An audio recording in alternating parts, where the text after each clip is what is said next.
오늘 우리는 추수감사절로 하나님께 영광을 돌리고자 합니다.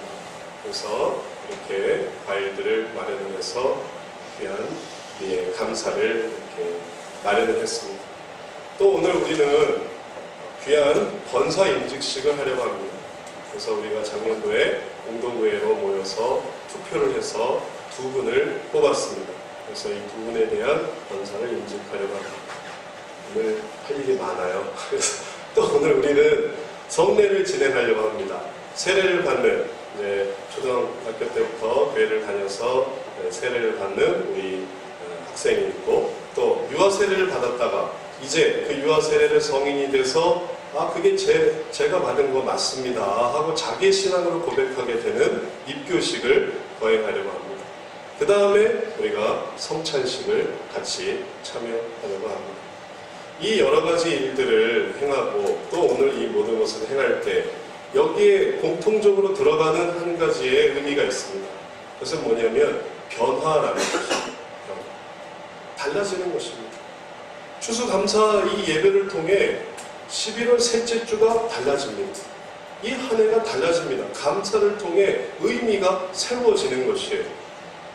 권선호 직분을 받음으로 이제 호칭이 달라집니다. 이제 지금까지 우리가 좀 헷갈렸지만 권사님인지 집사님인지 이제 이름이 바뀌어진 건 정식으로 확실하고, 그리고 세례 교인이 되고 바뀌어집니다. 성찬을 통해 우리가 하나님의 은혜로 채워집니다. 이러한 모든 것들을 통해 우리들이 변화를 갖게 됩니다. 이러한 변화는 참 좋은 변화입니다. 그리고 하나님이 기뻐하시는 변화입니다. 그런데 이 변화의 진정한 의미를 우리가 오늘 바로 이 요한복음 2장에서 발견합니다. 이 요한복음 2장에 나오는 사건은 물이 포도주가 되는 사건입니다. 물이 포도주가 되는 이 변화를 통해서 우리가 이 경험하는 이 진정한 변화, 그리고 이 진정한 변화의 의미가 무엇인지를 우리가 생각해 보게 됩니다. 예수님께서는 가나의 혼인잔치에 가셨다가 물을 포도주로 변화시키셨습니다. 그리고 그 사건은 예전에 갈릴리 가나에서만 있었던 사건이 아닙니다. 오늘날 우리들의 삶 속에서도 하나님께서는 이것을 변화시키십니다. 우리의 삶을 변화시키십니다. 물과 같은 삶을 포도주와 같은 삶으로 변화시키십니다. 우리의 삶의 성격을 물 같은 삶에서 포도주 같은 삶으로 변화시키십니다. 그래서 우리가 오늘 성경 말씀을 통해 어떻게 이 물이 포도주가 되는가, 어떤 과정을 거치는가, 이 단계를 좀 생각해 보면서 오늘날 우리들을 어떻게 또 변화시키시는가, 그리고 그것을 어떻게 이루시는가를 함께 생각해 보려고 합니다. 예수님께서 물을 포도주로 변화시키는 데는 세 단계로 이어집니다. 첫 번째 단계는 어떤 단계냐면 예수님께서 포도주가 필요한 상황을 아시는 것이었습니다. 예수님이 포도주가 필요한 상황을 아신다는 그것은 가나의 혼인잔치에 계셨고, 그리고 거기에 참여하셨으며, 그리고 거기서 일어나는 일이 무엇인지를 아신다는 것입니다. 오늘 성경 말씀에 예수님은 바로 그곳에 계십니다. 1절부터 3절의 내용에 보면 사흘 되던 날에 갈릴리 가나에 혼인이 있어 예수의 어머니도 거기 계시고 예수와 그 제자들도 혼인의 청함을 받았더니 포도주가 모자란지라 예수의 어머니가 예수에게 이르되 저희에게 포도주가 없다 하니, 여기서 말하는 이 사흘 되던 날이다 라는 것은 안식일 후 사흘입니다. 그러니까 안식일이 토요일이니까 토요일 다음에 주일이 있죠. 그 다음에 월요일이 있죠. 그 다음에 화요일이 있죠. 그래서 사실 화요일을 의미하는 겁니다. 사흘 되던 날이라는 것은. 그러면 왜 사흘 되던 날에 혼인잔치가 열리냐면 유대인들은 이 사흘째 혼인잔치를 여는 것을 아주 즐겨 했답니다. 왜 그러냐면 하나님께서 천지를 창조하셨던 그 사흘째에 땅에 복을 주셨거든요. 땅에 열매를 내셨거든요. 그러니까 결혼을 하면서 이 가정에 아주 많은 축복이, 열매가 넓게 되기를, 또 충만하게 되기를 그런 사모하는 마음으로 유대인들은 화요일에, 오늘날로 말하면 화요일에 결혼식을 많이 했다고 합니다. 바로 그 결혼식에 예수님의 어머니도, 예수님도, 그리고 제자들도 청함을 받았습니다. 가까우니까 그랬겠죠. 별로 상관이 없었다면 그러지 못했을 텐데, 가깝기 때문에 이제 청함을 받아서 그 예식에 참여하게 되었는데, 예식은 잘 진행이 되었는데, 문제는 뭐냐 하면 포도주가 모자라게 되었다는 것입니다. 준비한 것보다 사람이 더 많이 왔던지, 아니면 사람이 그렇게 기뻐하고 즐거워할 줄 모르고 포도주를 조금 준비를 했던지, 문제는 그 시간 혼인잔치를 하고 기쁨과 그리고 즐거움에 충만해야 될 시간에 이제 포도주가 모자라게 되는 이런 문제가 생겼습니다. 이 문제는 이 결혼 주례자의 낭패스러움과 그 다음에 또 참여자의 어려움, 또 만족스럽지 못함으로 끝나지 않았습니다. 그것은 이 초대를 받았던 이 예수님의 어머니와 또 예수님과 제자들과도 다 연결이 되어 있었어요. 그래서 바로 이러한 이 문제에 대해서 마리아는 그냥 보고만 있을 수 없었습니다. 그리고 이 문제에 대해서 예수님께 말씀을 드렸습니다. 저희에게 포도주가 없다. 있었는데 포도주가 없다. 준비를 했지만 그 포도주가 이제 부족하게 됐다. 그래서 없다라는 것을 바로 예수님께 말씀을 드렸던 것입니다. 우리의 삶 속에서도 포도주의 부족이 일어납니다. 포도주의 부족 같은 현상이 일어납니다. 예전에는 그렇지 않았습니다. 예전에는 기뻤습니다. 예전에는 감사했습니다. 그러나 살아가다 보니까 그 감사가 떨어졌어요. 짜증이 납니다. 우울해졌습니다. 이런저런 걱정이 생깁니다. 그냥 학생 때는 몰랐죠. 직장을 다니다 보니까 이게 만만치가 않은 거예요. 혼자 살 때는 몰랐죠. 같이 살아보니까 걱정이 2배가 된 겁니다. 둘이 살 때는 또 몰랐죠. 가족이 하나 더 늘어나 보십시오. 또 하나 더 늘어난다고 생각해 보세요. 또 이 부양하는 식구가 더 많아진다고 생각해 보세요. 포도주가 모자라는 일이 생기는 것입니다.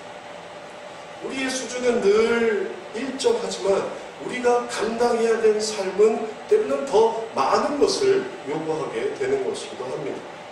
그래서 우리에게 이런 포도주가 없을 때 우리들에게 정말 포도주의 결핍 현상이 일어납니다.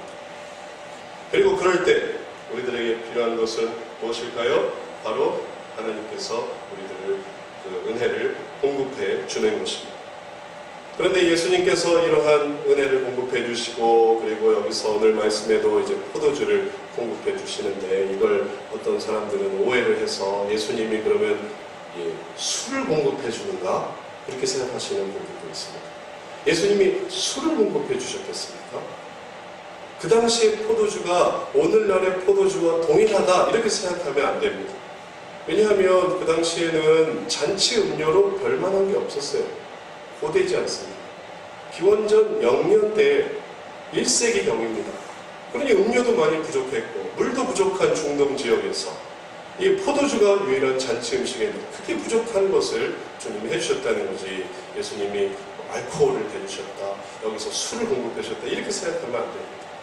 정말 필요한 음료가 있습니다. 그 필요한 음료, 그 기쁨, 그 즐거움, 그 감사, 그것을 주님이 공급해 주시는 것입니다. 이 연말에도 우리에게 필요한 감사가 있습니다. 우리가 이러한 감사가 없다면 우리의 지난 한 해의 삶은 자꾸 슬픈 게 생각이 나요. 아쉬웠던 게 생각이 나요. 안 좋았던 게 생각이 나요.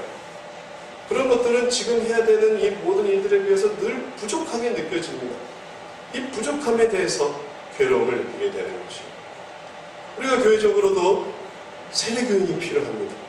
우리에게 성도들이 필요해요. 왜냐하면 우리들에게 있는 자녀들이었습니다. 자녀들이 주님의 귀한 성도가 되어야 됩니다. 그 필요가 있는 거예요.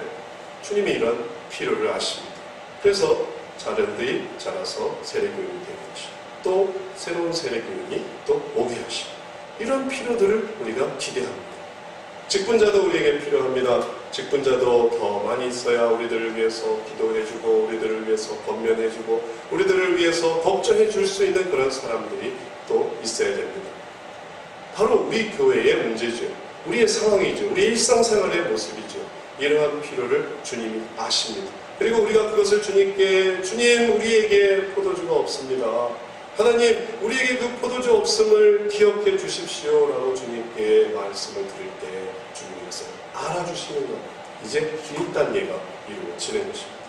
자, 이제 주님이 그것을 아셨습니다. 포도주가 없다는 사실을 아셨어요. 이게 문제라는 것을 아셨습니다. 이제 주님이 행하시는 두 번째 단계가 있습니다. 이 단계는 예수님께서 이 문제를 해결하기 위해서 해야 할 일이 무엇인지를 알려주시는 것이었습니다. 그 문제에 대해서 예수님께서는 그 문제를 해결하기 위해서 처음에 마리아에게 뭐라고 하냐면 아직 내 때가 되지 않았습니다 얘기를 했어요. 그때는 영광을 받으실 때, 이 일을 통해서 주님은 영광을 받으실 수가 없었습니다. 왜냐하면 아직 때가 되지 않았습니다. 아직 하나님의 나라가 가까웠다고 전파하지도 않았습니다. 예수님이 누군지도 모릅니다. 이제 제자들을 데리고 이제 준비하고 이제 나가서 천국이 가까웠느니라 전파하기 전의 일이었습니다. 그러니 나중에 결과적으로도 보지만 이게 누가 이랬는지 아무도 알 수가 없었습니다. 사실 주님의 때는 아직 이르지 않았습니다. 하지만 마리아는 예수님께 순종하였습니다. 예수님이 뭐라고 말하는지 그대로 해라 종들에게 말해놓았던 거예요. 기대함이 있었습니다. 의지함이 있었습니다. 예수님이 홀로 영광을 받으시는 그때는 되지 않았지만 그러나 문제가 있고 어려움이 있고 그리고 그것을 해결해야 될 필요가 있을 때 예수님은 그들을 긍휼히 여기셨습니다. 오늘날도 어쩌면 때가 되지 않았는가? 말세의 부흥이야? 말세의 생명이야? 말세의 전도야? 말세에 이런 일들이 일어날 수 있을까? 어쩌면 때가 되지 않았을 수도 있지만 그러나 우리들의 필요와 우리들의 문제와 우리들의 어려움을 주님은 알고 계십니다. 그래서 우리가 하나님 앞에 이 문제를 얘기할 때 그 문제를 주님은 외면하지 않았던 것입니다. 그것은 세계 각지 어느 곳에서도 마찬가지입니다. 주님께 의지하는 그 사람들에게 하나님은 그 때를 앞당겨 주십니다. 그래서 이제 말씀해 주십니다. 뭘 해야 될지 주님이 하게 하시는 것은 무엇이었는가 하면 돌 항아리에 물을 채우는 것이었어요.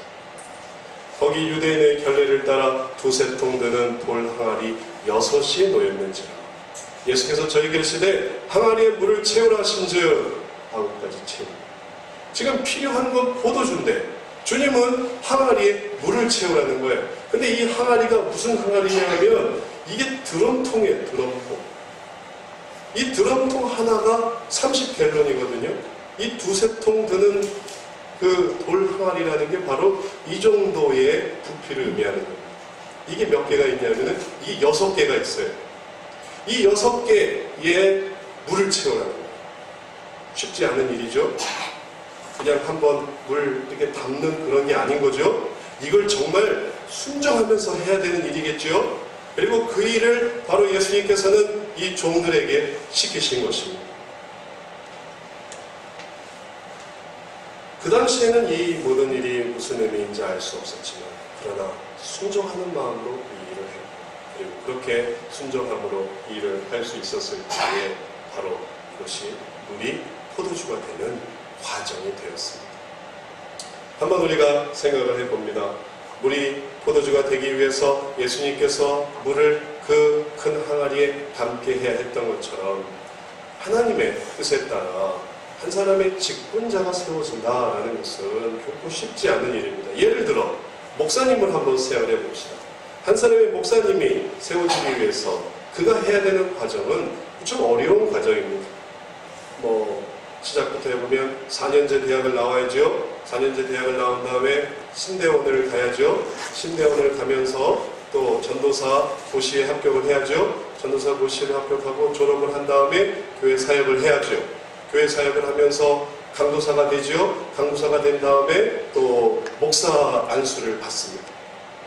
그리고 목사 안수를 받은 다음에 부목사 사역을 하다가 그 다음에 이제 교회 개척을 하든지 아니면 이제 청빙을 받아서 이 교회에 부임을 해야 되는데 이 부임을 받기 위한 경쟁률이 치열하고 또 개척을 한다고 해도 이 개척하는 게 쉽지 않고 그걸 하기 위해서 정말 기도로 준비해야 되고 말씀으로 준비해야 되고 공부해야 되고 사역해야 되고 사역하면서 공부해야 되고 아파해야 되고 괴로워해야 되고 그러면 끝입니까? 그래서 개척을 했다고 생각해 보세요. 또 교회를 청빙을 받았다고 생각해 보세요. 목사님은 모든 책임을 다 지기 때문에 거기에 대해서 한 사람 오면 괴롭고 기쁘고 또 한 사람 떨어져 나가면 슬프고 한 사람 오면 즐겁고 그리고 그 사람이 시험에 들면 마음이 아프고 이런 모든 스트레스를 또 다 감당을 해야 됩니다. 그렇게 한쪽 손으로 성도들을 잡고 있으면서 또 한쪽 손으로는 하나님을 붙들어야 돼요. 그래서 또 하나님을 생각해야 되고 또 하나님을 의지해야 되고 그래서 하나님께로 사람들을 이끌어가는 그런 과정들을 거쳐야 됩니다. 그럴 때 어떤 사람들은 생각할 거예요. 아, 너무 이렇게 어렵게 하십니까?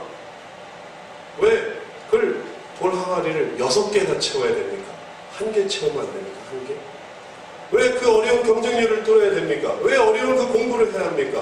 왜 그 어려운 일들을 다 감당해야 합니까? 왜 바닥에서부터 시작해야 됩니까? 왜 그런 산전수전을 다 겪어야 됩니까? 왜 의견 충돌을 겪어야 됩니까? 왜 장로님들과의 어떤 갈등을 겪어야 됩니까? 왜 성도들로 인해서 고민해야 됩니까? 왜 누구가 아프면 같이 아프고 누구가 기쁘면 같이 기쁘는 왜 그런 삶을 살아야 합니까? 왜 그래야 될까요? 왜 예수님께서는 돌 항아리 6에 물을 채우게 하셨을까요? 왜 그냥 바구니 하나 주고 여기다 물 채워서 포도주를 주라 하시지 않았을까요? 주님의 계획은 우리의 계획보다 더 큽니다. 주님의 그 바라시는 것은 우리의 생각보다 더 큽니다. 그래서 우리는 그저 지금 당장만 해결했으면 좋겠지만 나도 편하고 주님도 편할 것 같은 경제 원리에 따라서 나도 좀 덜하고 주님도 그렇게 덜 했을 수 있는 모두가 다 피곤하지 않은 그런 생각을 하지만 주님은 뭘 생각하냐면은 그것을 통해 나타나게 될 더 큰 은혜를 생각하시는 것입니다. 더 많은 사람들에게 포도주를 주고 그들이 그 기쁨을 누릴 수 있게 하기 위해서 그래서 돌 항아리 6에 물을 가득가득 아부까지 담게 하셨다는 것입니다. 그래서 그 모든 준비는 너무 그 소홀함이 없어야 됩니다. 이 모든 준비는 넘치면 넘쳤지 부족함이 없어서는 안 되는 것입니다. 왜냐하면 그것을 통해 사람이 변화되고 그것을 통해 사람의 생명으로 돌아오고 그것을 통해 하나님을 알게 된다는 것 이 세상의 어떤 것과도 바꿀 수 없는 큰 기쁨이고 하나님께 영광이 되기 때문에 그러는 것입니다. 목사님이 그러하다면 장로님이 그러합니다. 장로님이 그러하다면 권사님이 그러합니다. 그렇다면 집사님이 그러합니다. 그렇다면 세례교인이 그러합니다. 늘 수준에서부터 내가 이걸 꼭 해야 됩니까? 하지만 그것은 그 수준에서 하게 될 귀한 일들을 생각해보면 그 은혜가 필요했던 것이고 그 헌신이 필요했던 것이고 그 나름대로의 그 모든 수고와 충성이 필요했던 것입니다. 그 밑에서 항상 나를 왜 이렇게 괴롭게 하십니까? 라는 것이지만 그러나 올라와 보면 그래야만 했구나. 내가 그래야만 했구나. 졸업장을 한번 생각을 해보세요. 졸업장 주고서 공부시키는 사람 봤습니까? 졸업을 하니까 졸업장을 주는 거지. 그래서 우리에게 주시는 모든 변화는 하나님이 감당하게 하신 다음에 주신 것입니다. 그래서 그것을 주님께서는 우리들에게 깨닫게 해주시는 것이었어요. 이제 이것을 묵묵하게 받아들이는 사람, 이것을 순종함으로 받아들이는 사람, 모든 과정을 감사합니다. 제가 주님 뜻대로 하겠습니다 하고서 하는 사람들이 결국 아기까지 채워지는 돌 항아리에 물이 되는 것입니다. 이게 과정입니다. 이제 이러한 과정 다음에 세 번째,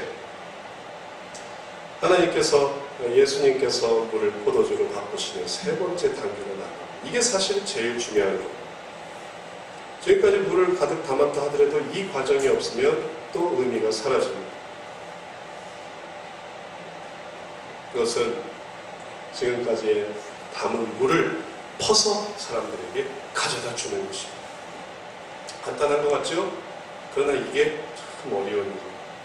왜냐하면 성경에 보니까 아무 삭히지도 않았어요. 아무 숙성 과정도 거치지 않았어요. 물만 펐을 뿐이에요. 그러나 예수님께서 자 이제 됐다 하신 거예요. 이제는 떠서 연회장에게 갖다 주라 하심에 하고 물을 펐잖아요. 물 푼 거 아니겠습니까? 지금 물 푼 거 이 종들이 다 아는데 이걸 갖다 주라는 거예요. 근데 놀라운 건 종들이 이걸 그냥 갖다 줬어요. 갖다 주라고 하니까 갖다 주었습니다. 근데 연회장이 이걸 맛보았을 땐 그게 포도주가 되어 있었어요. 방금까지 물이었는데 물로 된 포도주를 맛보고 어디서 났는지 알지 못하되 물돈 하인들은 알더라. 연회장이 신랑을 불러 말하되 사람마다 먼저 좋은 포도주를 내고 취한 후에 낮은 것을 내거든 그대는 지금까지 좋은 포도주를 두었도다 하니 정말 최상급의 포도주가 만들어졌던 것입니다. 많은 사람들은 그것을 이해하지 못한다 할 때 거부합니다. 나는 이해가 돼야 됩니다. 물이 어떻게 포도주가 되는지 내 이 상식으로 이해가 돼야 됩니다. 내 지식으로 이해됩니다. 내가 깨달아져야 됩니다. 내가 알아줘야 됩니다. 그래야 갖다 줄 수 있습니다. 때로는 내 모습도 내가 인정이 안 돼요. 내가 어떻게 세례받을 수 있는 자입니까? 내가 어떻게 권사가 될 수 있는 자입니까? 나는 안 돼요. 나는 안 돼요. 근데 다른 사람은 된다고 하지만 내가 안 된다는 거예요. 내가 갖다 주기만 하면 되는데 내가 싫다는 거예요. 감사? 무슨 감사? 내가 감사가 안 되는데 왜냐하면 이 문제가 있고 이 문제가 있고 이 문제가 이 문제가 있고 그러니까 순종하기만 하면 생길 수 있는 모든 것들이 그리고 그렇게 할 수 있는 것들이 단지 그 순종은 내가 이해가 돼야 돼요. 내 지식으로 이해가 돼요. 지식으로만 이해가 돼야 돼요. 다른 거는 소용이 없는 거예요. 감정으로, 의지로 그것을 다 거부해버리고 오직 내 판단과 내 결단에 의해서만 모든 것을 하려고 할 때 많은 사람들이 포도주가 되었지만 그것을 다 썩혀버립니다. 그 사람이 얼마나 귀한 일을 할 수 있지만 그러나 저는 안 돼요. 그래서 그 귀한 것들이 사라져버립니다. 그러나 하나님은 우리에게 가르쳐 주십니다. 3단계. 순종함으로 주옵다. 나는 아무것도 아니죠. 내가 주는 그 무엇이, 내가 하는 그 무엇이, 내가 따르는 그 무엇이, 그것이 하나님 안에서 그것이 놀라운 것이 되는 것이에요. 그리고 그러한 일들을 배웠을 때에 신랑이 칭찬을 받았습니다. 그런 걸 할 때. 아까도 말씀드렸죠. 예수님이 칭찬을 받은 게 아니에요. 연회장은 괜히 신랑을 불러다가 진짜 신랑은 이게 영문도 모르는 거예요. 자기는 아무것도 모르는 거예요. 하지만 그는 귀한 종을 두었기 때문에 순종하는 귀한 종을 두었기 때문에 칭찬을 받았어요.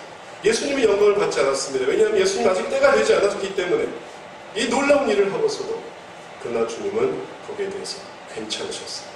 왜냐하면 그것은 예수님이 그들과 함께 하는 것에 대한 축복이었습니다. 예수님이 거기에 계셨기 때문에 주시는 축복이었습니다. 우리 포도주가 되어서 신랑이 칭찬을 받고 종들이 기쁨을 누렸습니다. 그들이 정말로 순종함으로써 이 모든 일들이 일어나는 것을 보았습니다. 종들이 기쁘고 신랑이 기쁘고 온 참여한 사람들이 기뻤습니다.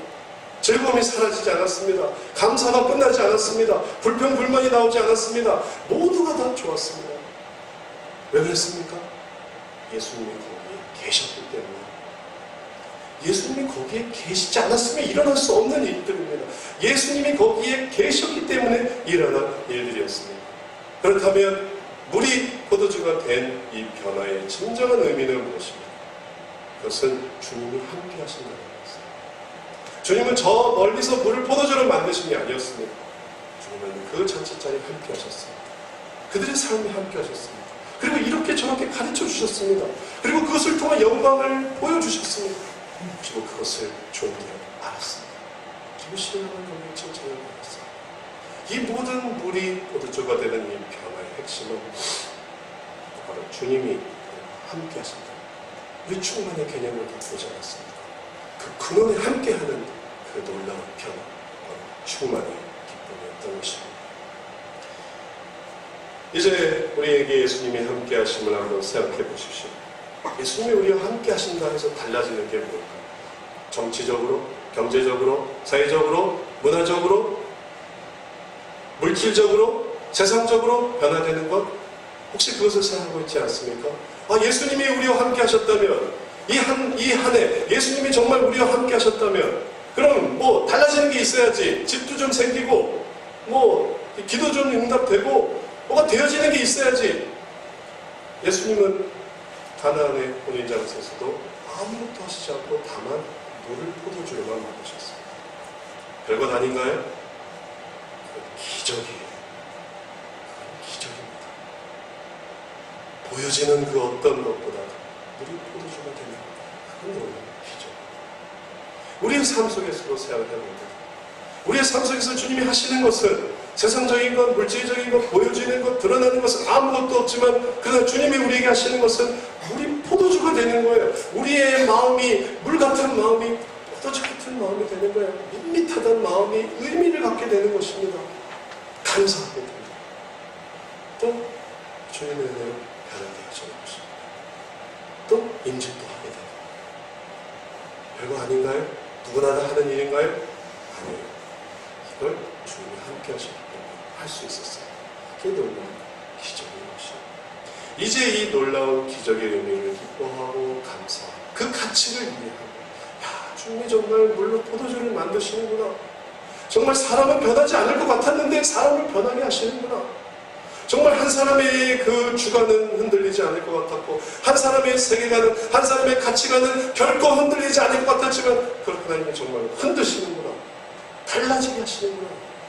놀랍다 라는 것을 생각한다면 돈으로도 해결할 수 없고 명성으로도 해결할 수 없고 그 어떤 인간적인 수단으로도 해결할 수 없는 진정한 변화가 바로 주님과 함께할 때 일어나는 것을 깨닫게 될 것입니다. 그게 바로 우리 포도주가 되는 충분이었어요. 근데 추수감사절의 기원은 1620년 메이플라워를 타고 신대륙 아메리카로 들어갔던 그 청교도들을 통해 시작이 되었습니다. 그들의 삶은 비참했습니다. 그들의 삶은 너무나 고난했습니다. 그러나 그들은 한 해 농사를 하고 남은 열매를 가지고 추수감사에 들어갔습니다. 보이는 것은 허허벌판이고 황무지고 그리고 나타나는 것은 고난과 슬픔이고 또 사랑하는 사람을 잃었던 그 아픔이었지만 그냥 그들은 하나님께 감사를 드렸습니다. 왜요? 예수님이 그들과 함께 하셨기 때문에. 더 거슬러 가면 구약에서 3대 절기 중에 초막절이 있었고 이 초막절이 추수감사절이어서 그들이 매번 이 초막절을 지키면서 하나님께 경배했습니다. 왜요? 그들이 하나님과 함께 있었기 때문에 그런 것입니다. 이제 우리가 하나님께 추수감사절 예배를 드린다면 그 이유는 무엇일까요? 우리가 이 감사를 드린다면 그 이유는 무엇일까요? 주님이 우리와 함께 하셨기 때문에 우리가 성례를 할 수 있는 것도 주님이 함께 하시기 때문에 우리가 누군가를 직분 죄로 또 세울 수 있는 것도 주님과 함께 하시기 때문에 그런 것입니다. 이 기쁨, 이 충만을 누리시는 저와 여러분 되시기 축원합니다. 이게 우리의 삶에 놀랍게 펼쳐져 있습니다. 이게 정말 귀한 거구나. 이게 정말 충만한 거구나. 내가 주님을 더 따라가야 되겠구나. 그것을 깨달을 때 우리의 지나간 삶은 이건 믿음의 삶이 될 것입니다. 우리의 앞으로의 이 인생은 그것은 계속적인 소망이 될 것입니다. 우리가 가지고 있는 꿈이 있다면 그 꿈은 또 하나님이 주시는 사랑이 될 것입니다. 그는 절대로 흩어지지 않는 것입니다. 그리고 계속해서 포도주 같은 삶, 포도주를 다른 사람에게 줄 수 있는 삶. 우리가 있음으로 우리의 직장이 빛나고 우리가 있음으로 우리의 사회가 빛나고 우리가 있음으로 우리의 가정이 빛나고 우리가 있음으로 우리 교회가 빛나는 그래서 잔치가 진행되고 잔치가 끊어지지 감사가 넘치는 그런 삶을 살게 될 것입니다. 오늘 이 추수감사절 예배를 함께 드리면서 또 이 임직에 참여하면서 성례와 성찬에 함께 동참하면서 이 물이 포도주가 된 이 놀라운 충만 여러분에게 함께 하시기를 축원합니다. 그 근원이 되는 예수님을 잊지 마시고 주님 붙들고 살아가면서 우리 삶 포도주가 되시다. 놀라운 은혜 있기를 다시 한번 주의 이름으로 축원합니다. 기도하겠습니다.